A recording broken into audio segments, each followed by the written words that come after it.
Lovely people, good morning, afternoon, evening, night, depending on wherever you find yourself in the globe. This is Kingdom Economic Forum in partnership with the New African Concept. Remember that New African Concept is still celebrating its 5th anniversary. Last week we did an appeal that those of you who want to support, we shared the number. Some of you have called. We want to thank you, but we are still waiting for more of you that can partner with New African Concept in order to. We are working, but we want to speed it up. Your resources will help us to speed up. All right. With me in the studio is Dr. Joshua Pons Afodog. No. May the peace of God be with you. Amen. Amen. Like we told you last week, we believe that Ghana has to measure how our members, our citizens are flourishing. As it stands now, GDP is not measuring that. I forgot even last week to mention, I don't know whether you've seen the video, it came last month. A pastor complained about GDP. Oh, really? That I see. he thinks that GDP, we're talking about inflation days, GDP, but it's not reflecting in our pocket. And people, you know, as usual, we will create it, we put it as partisan stuff. But I tell you, after you, people are coming and insulting here and there. No, listen to me. What gets measured gets managed. And what gets managed reflects the values of the society. Yeah. That has become our core principle in pushing for the need to have what we call Ghana Wellbeing Index. Ghana Wellbeing Index. The GDP, gross domestic product, cannot measure your well-being. And the pastor was right. Pastor, maybe I want to add that as far as GDP has its own work to do. It's not measuring well-being, and that's why we are promoting this. So listen to us, if you are listening to us. We want to give you more information as to what we can get policymakers to help us to measure. Listen to me. GWI, Ghana Wellbeing Index, our focus, our vision is that we are coming up with a national measurement system that tracks what matters for human flourishing in Ghana, not just economic output. And we are saying the core principle is simple. What gets measured gets managed. And what gets managed reflects what we value. What do we value? Somebody said, do we even eat inflation or do we eat GDP? No. What do we value? Our value is what we are measuring. And that's what the politicians will use to do campaign. When we were coming, inflation was here, we have brought it down. That's what they use. The GDP ratio was this, and that's what we have done. Yeah. So we can't blame them. If we want to change that, then we are proposing a new dimension. Ghana Wellbeing Index. Dog took us through all the 9. Maybe he will give us a recap on all the 9. And today, we are going to concentrate on domain 1, which is health. Today will be the domain 1. How do we measure health under the Ghana Wellbeing Index? Dog, tell us, give a recap on all the 9, and then we zoom into the domain 1. Yes, so we should keep these 9 domains, and that's what we'll be unpacking gradually in the course of the weeks ahead of us. So we said that number 1 is the health, which going beyond just the presence or the absence of diseases, we are exploring more of the peace of mind, which I think we'll be looking at today. And then also, another domain is that of the community. Yeah, so the communal living, where the integrations, the collaborations, having common vision, and then partnering, the partnerships, collaborations, and things that can boost that progress. So that is the communal living. And then number 3 is the time use, the engagement of time, which is another passionate area for us. Then environmental integrity, environmental stewardship is also another domain we'll be exploring. And then also that of the spiritual life. So that is where we'll be looking at the various religious activities, how it translates into the tangible transformation in the lives of the members. And then also the livelihood dignity, so that it is not just about the fixation on income acquisition, but also the holistic life of the person, even the kind of things that he uses the salary for. Is it a kind of life that thrives a society or it retrogresses? And then also education with values, very important. So here, not just the obsession of grades and marks and certificates, but also education founded on values or transformational values. Then also we have the last but one being governance.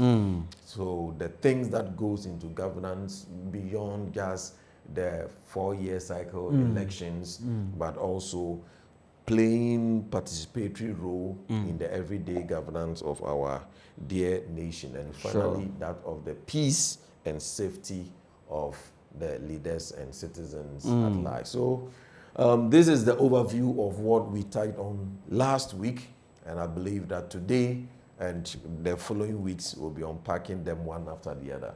Wow. We've given you the 9 domains. Today we're looking at domain 1, which is health. And this is the structure of what we're going to do. We're going to give you the reasons to measure within, and we're going to give you the need that the measurements should not be, in fact, normally when we talk about health, it's just the ministry of the government level that we measure. Yes. So we're going to tell you the various institutions that there's a need for them to measure health. Yeah. So health, the ministry, but there's other institutions that we need to measure health so that the impact can be. We will know that, in fact, the human being is flourishing in our society. The other thing we will look at is the strategies to measure within each institution. What are the measurement strategy and the frequency? We want to give that information as well. And then, like we mentioned, what are the advantages when we do that within the health sector? If all the institutions are measuring, what will be the advantage to us as a nation? And last but not the least is the risk and difficulties in doing these measurements. So we will identify the risks and the mitigation measure and who's supposed to handle that. And I think the last one will be, okay, as we go on, we will let you know the various stakeholders within each institution. So it's key in measuring health, who are the stakeholders. So now, let's start with health. I think you mentioned that as it stands, what do we measure under GDP? Yes, so under health, particularly as it stands now, we look at more of curative care and then a bit of preventive care.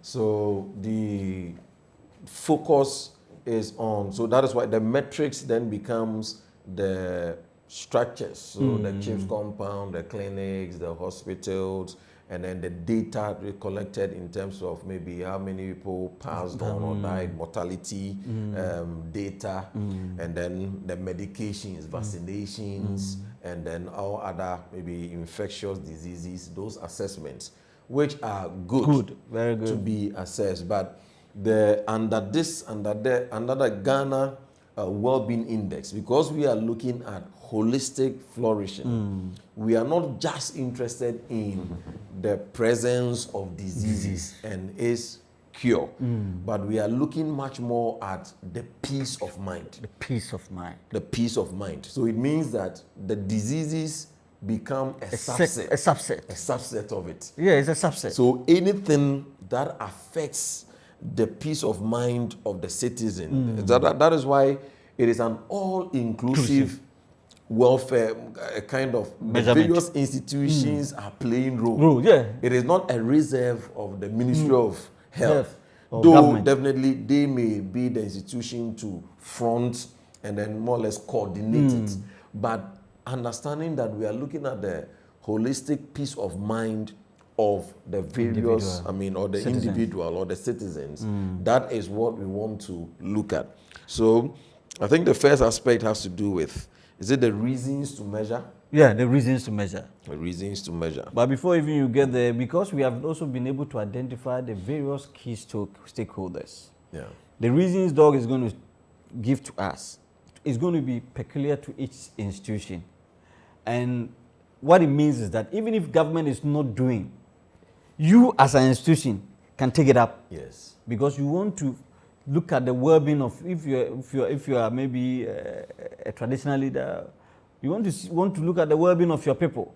So and that even if the government is not willing, you have to put a system in place to measure the flourishing state of your citizens or your people. Very. So that's the discussion. Yes, and so it confirms what we've been talking on this platform always, that especially in a democratic setting, citizenship failure precedes leadership failure. Yeah. So it is not a kind of system where it is only about the leaders and the ministers. So even in their extreme irresponsibility, the citizens at various institutions can take on responsibility. It can drive a lot of things over there. Wonderful. Yes. So with at the government side, because we are saying that mental health is a leading cause of lost productivity, peace of mind affects maternal health, child care, and a number of things. So it is also emphasizing the need why this is a very strong metric to be measured. And then also with the traditional councils, you said that mental distress often presents as spiritual problems. And in our indigenous setting, it is very, very true. So it can easily be spiritualized. That's the point. It can easily be spiritualized. Listen to how the discussion is going. Yeah. Like Doug started. First, he mentioned about the government, that's the institution. Yes. And he's saying that if there's a peace of mind, which is the mental health, which I don't think we are paying much attention to mental health. At all.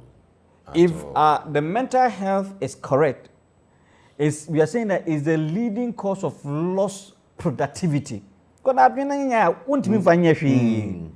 then peace of mind affects mental health. So if there is a peace of mind, yes, maternal health, yes. The mental health issue is reduced because the person has a peace of mind. Exactly. Which means that child development is taken care of, and then non-communicable diseases will be away. Exactly. So if we have a metric to know that, hey, our citizens, this is the level of mental health. Because some of the things, the kind of boldness people are using to steal the state resources, yes. I think it has to do with mental health problems. It's serious. Because if you have peace of mind, you will not do some of the things we hear people doing. The kind of gruesome murder that we hear in our society, we need to go back and do a study to find out what is the mental status of our citizens. It must be a compulsory thing. Yeah, so it should be really inculcated into, and just like we're saying that it affects the maternal health. You see, maternal health. So that is where pregnant women going to give birth. Yeah, peace of mind affect maternal health. So our focus here does not become how many babies were born. That is not a metric, but rather we are looking at under what conditions were they born. Were the mothers lying on the hospital floors to give birth? All these things affect already the environment. So that's why it is connected to child development. It's a whole thing. It's a whole thing. So the metrics of assessment begin to change. We are interested in now at various hospitals, we are looking at what is the conditions under which our women or our wives are giving birth. Is it very humane? If it is not humane, then the focus is not just, she gave birth. They are recorded birth. But rather under what conditions? So now we can pick on very serious discussions and even connect it to, make it a legal issue. Yeah. That if a lady gives birth under certain conditions, like on the floor and then this, and then whether the hospital or when we track the various institutions associated with that, then some legal action should be taken against them. Doc, whilst you are saying this, I don't know whether you are aware of late. The children that are being born, as part of these vaccines that they are taking, is having serious tolls on mental health of our children. Very. Some of them, it's becoming difficult for them to speak when they are supposed to speak at age 2, 3. Yes. Some of them have mental delay. They are not stable. Because we are not conscious of mental peace of mind. At all. We are following some regimentary protocols that are affecting the health of our children. In fact, I'm not too sure, I have to confirm, but I have been told that in the United States, as we speak, every 10 children who are born, almost 6 are having issue of autism. Wow. Almost 6. That's serious. Serious issue. Even in Ghana here, in my church, looking around, you see parents are so sometimes, and this is what we are talking about, because we are not measuring what gets measured, gets managed, and what gets managed reflects our value. And that's what we are in the health sector. From this one is just at the government level. Yeah. The reason why this must be measured, we are saying mental health is the leading cause of what? Low productivity, peace of mind affects maternal health, child development, and non-communicable diseases. Let's take time and look at that. Yeah. You came to the traditional council. Because we mentioned the institution and we tell you why so this domain, the why is so important. It's so important. And you said in the traditional, tell us, traditional council. Yeah, so these mental issues or these mental distress sometimes presents, or they are wrongly diagnosed as spiritual problems. Hey, this one, not sometimes, is the default method. Yes, it is the default method. That the moment your mind is, you think that and already we've treated worldviews, so it confirms already we are a people driven towards spiritualism. Yeah. So everything we want to interpret it from the world of the spirit. So the moment it gets to the spirit, we don't measure. And these people can take and have taken a lot of people hostage and taking them for granted, making merchandise, selling. This is where sometimes they sell all kinds of concoctions to them, because there is mental distress, dream with all kinds of issues. And the truth is, many of these things could have been curtailed with a flourishing society. But because it is not there, the person's mind has become very hot and immediately goes to some of these people. Traditional healers. Yes, the traditional healers. The traditional healers. It is mistaking us. Because for them, their narrative will always be your aunt, someone is doing you, the susum we are seeing. And then now, obviously, and then that is our natural context that we have. So it is necessary that we look at the peace of mind. The peace of mind. Or the mental state of our citizens. So if we achieve traditional council, we want to recommend that we need to look at how we can measure that one. Your citizens are very important. We need to measure. Maybe the private sector. Yes. What is peace of mind why we should measure peace of mind to the private sector? Yeah, so for the private sector, normally we are looking at performance, we are looking at profits, we are looking at things like that. And we are working with our people. Now, these employees that we are working with, if they have mental distress, it is just natural. It will affect productivity. They will make a lot of errors. But there are some kinds of, depending on the kind of work, there are some that are a bit more technical than the others. And some of them, just a single error can be very fatal. And then also they'll be taking a lot of sick leaves. Yeah, because almost every time there is pressure on the person, mental distress. So it stands to reason that when issues of mental distress is taken into consideration, it will then reflect on even outcome and productivity. Yeah. And these are things that even if the government, that is the beauty of these metrics. It does not push all the responsibility on the government. Everybody has a role to play. Even if the government, for one reason or the other, is not doing, you have to do the it. private sector or as a company, you can put in certain systems that will attend to the mental wellness or health of your people. And the more they are stabilized at that level, it will also translate into productivity. They will become creative. So beautiful. They will become creative. Beautiful. So listen to me. Don't put the blame on government alone. We have, and then let's come to the the civil society, the NGOs and the like. What the role they play in this? Yes, so many operate mental health or trauma programs. Yes, so it is one area that a good number of NGOs also explore. So it means, and it also shows that there is a huge problem when it comes to matters of this mental welfare. And especially in our context, it is from various tributaries. That when you are hard pressed financially, you are hard pressed at work, you are hard pressed at home, and then by the time you realize, it's not easy. Wow. So the NGOs can get more data on that and come up with a targeted intervention. Very important. Very another institution is the faith-based organization, the religious authority. What is it? Why they need to measure peace of mind? Yeah, for our context, yes, statistically, as we say, it is about 72.1% Christians and then about 19.3% Muslims. So it means that we are densely religious. Very much. And in our setting, because of our religious inclination, we are even apt to believe what the pastor says much more than almost even what a doctor or a politician or even a lecturer will say.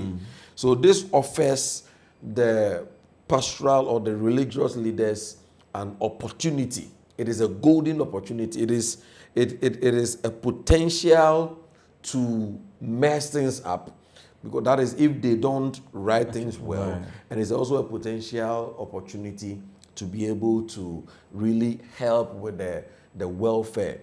So it means that when it comes to metrics of assessment as a church or as a religious organization, your focus, so it can be one of the parameters under discipleship. That's a point. So that you are not only looking at how many hours do you pray, how have you done your morning devotion, have you paid your tithe. So apart from these metrics, that measure maybe religious activities, we can be adding up these things. What is the mental welfare of my people? So therefore, you maybe strengthen the pastoral counseling. You have to have a strong counseling section. Very strong one. Wow. And all these things open in one. If we take these things seriously, of itself, it's a job creation. It's a job creation. We need more now. In fact, in the coming years, one of the work opportunity is counseling. Because I'm telling you, that's the one. I'm telling you. Seriously. So if you're a counselor, it's the huge assignment in the coming years. Anyway, let's move on to the media. The media, yes. Why should we measure peace of mind? The role of the media. Why? Yeah, so of course, because of the media reportage and then how they say things. As we know, it is the fourth estate, as we normally call it. So the content they push out and how they push it out has a role to play in shaping the minds of the people. Yeah. So here, the media also has a serious role to play. So it can reduce stigma through accurate reporting. And it's important that if the media is listening to, in fact, stigma is serious. Even the stigma against the family. Yes. Not just the one who is maybe derailed in a way, but even the family. Yeah. So there's a need for us to know that mental peace of mind is crucial. Yeah. And those who are going through, there's a need for us to come up with a system to mitigate and get people to have peace of mind. Wow. So in this case, when the media is communicating matters of this sort, there is a kind of language they have to use. There is a way they have to go about it. You say that here we are too sentimental. Oh, yeah, very much. Just a simple thing, CDBC because we want to stimulate emotions. And some of these emotional drives too can also affect the minds of the people. Yeah. Yes. Then also into the academia. To the academia. Yes. Research on well-being requires subjective health metrics. Yeah. So another reason why it is needed. That is also for the academia. So that is the home of research. Yeah, the home of research. So that they can help us with specific metrics. Wow. And above all, yeah, with the international bodies, they are not even left out. And we have the SDGs. I mean, yes, that is the indicators. So it is mental health is a very serious factor, which have been captured under the SDGs. Yeah. So I believe that this is something that the international community also are also having an eye over. Wonderful. So all these, for what we've mentioned, gives the reasons why these various institutions in question, we must all take the subject of mental health or the peace of mind, as we said, extremely seriously. In fact, when it's not for any, it wasn't just a fluke that we are starting with mental health, the health as one of the first domain, because there's nothing else we can do. If the mind is not in right condition, nothing will work. So peace of mind, though, is critical. So the next, maybe, I don't know whether even we can finish even this domain even today. So it means that we may have to. Maybe we will try. The next one is the strategies to measure. And then we can combine it. Okay, before we go that, maybe let's look at the advantages. Okay. So that in the next episode, we look at the strategies and then the risks and the challenges how to measure. So what are the advantages when all these are measured when it comes to health, the peace of mind? From all the various institutions, maybe from the government, what has the government stand to gain? Yeah, so another government, we have the low-cost addition to existing systems. Improves policy targeting, which is very, very obvious from what has been mentioned. And then also with the traditional councils, we are saying that it enhances legitimacy, which is to say that it shows they care about the whole person. So if we achieve a traditional council in those chiefs and traditional leaders, let's show concern about this. When we're able to do that, your citizens will know that you care about the whole person. About the whole person, yes. Especially when we are measuring the human flourishing. So that's where, okay, the private sector. Yes, I mean, with the private sector, definitely it will boost productivity by reducing absenteeism and then presenteeism in terms of the person can be present, but he's absent. Yes. So the person can be there, but he has no peace. He's in a far. He's in the meeting. He cannot contribute because the mind pressure done. Wow. Yeah. So and so it means that it's just like what I was talking to you about before we started the show concerning the call for that reverse leadership. Reverse leadership. Yes, where the focus shifts from just measuring productivity and then outcomes to rather focusing on the people. What goes into the productivity? What produces the productivity? Yes, what produces the productivity. But if they are laid right with less pressure on them, and then they feel at home, at work, and they wake up Monday morning and they just can't wait to be at work, then definitely they'll produce. You get it. They'll produce. The creativity and innovation will be a natural thing. So it will be an advantage to the private sector as well. And with the civil societies demonstrates impact to donors. Yeah. You know, most of these civil societies also rest on donor supplies. And this is an area that if we take it seriously, At least it can show that the resources that the sponsors are giving, it is getting into something quite tangible. Yeah. And then the faith-based organization. Yes.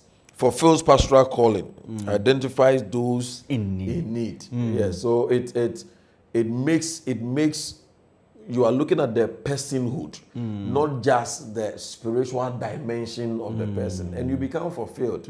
Because getting into ministry, when you focus only on the spiritual side, now because the person is pressured mentally because of economic and other factors, I feel all mass sorry. Because all mass sorry now be sermon to build because of friend now.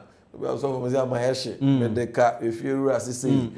that holistic personhood development will make pastoral ministry much more fulfilling. And that is very, very important.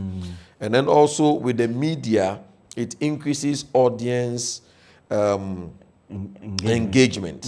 Yes, it positions outlets as caring. Yeah, so now it becomes inclusive. You are not only, the media is not just an outlet to just stimulate sentiments. Yes, outrage. NDC, MPP, politicals, whatever.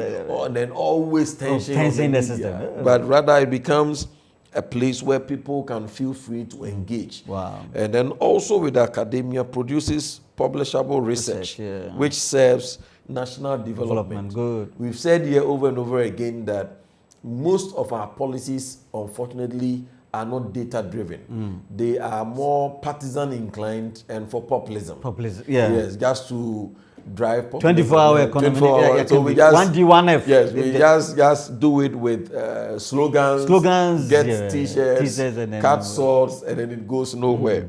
But through things like this, it shapes policies because now it is data driven. It is research inclined. And then also with the international bodies, it aligns with the SDGs, which already has a metric or a system for measurable results and outcomes. So this is a whole package of advantages that we stand to get when we upgrade the metric of measuring healthcare beyond just the number of hospitals, the number of doctors were able to, or healthcare practitioners were able to pass out, and then the number of diseases we're able to curb and control. These are very good, but beyond that, we should look at the weightier matter. The weightier matter, which is the peace of mind. So there could be the absence of disease, but the person is not well. That's the point. Because the person is there could be absence of disease, but the mind, the person might not have peace of mind. Stress level. Stress, killing people. In fact, these are the things that are even creating more of these diseases nowadays. Stress level. We came in to let you know that there's a need for us to measure health, and we are practical. These under the Ghana Wellbeing Index. Health is number one, and not just health. We are saying that let's go beyond healthcare into peace of mind. The peace of mind. And today we mentioned the institution, why they need to come in. And our solution is not for government alone. It's for all the stakeholders we have mentioned. And we also mentioned the advantages all these stakeholders can get from measuring well-being. Next week, under still this domain, we are going to look at what the strategies to measure them, and then the risks and the mitigation measures, so that when the policymaker is taking decision, we have given him all the tools. All that he has to do is do an implementation. So until we come your way next week, this has been Kingdom Economic Forum. We want you to share the link. Go to our various platforms, and remember, agenda 50 books that we are planning to launch. That is coming from the Kingdom Economic Forum, the Kingdom-driven books, Kingdom-driven marriage series, Kingdom-driven employee, Kingdom-driven politician, Kingdom-driven doctor, health worker. All these have been captured. Don't wait. I know by August, September, this will be on the various platforms on the online, printed, audio, all forms will be made available for you. Until we come your way next week, this has been Kingdom Economic Forum. Bye-bye. Bye-bye. Next week.